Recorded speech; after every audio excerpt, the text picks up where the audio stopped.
up, Kalamazoo? Kirsten Strong, resident dietitian here, along with our executive chef, Josh Kirby, for this month's Excelsior recipe rundown.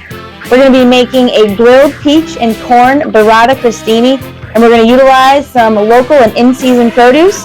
You can get your corn, peaches, and your basil this time of year at any local farmer's market in Michigan. All right, let's get to it.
I said, mama, marry me. I said,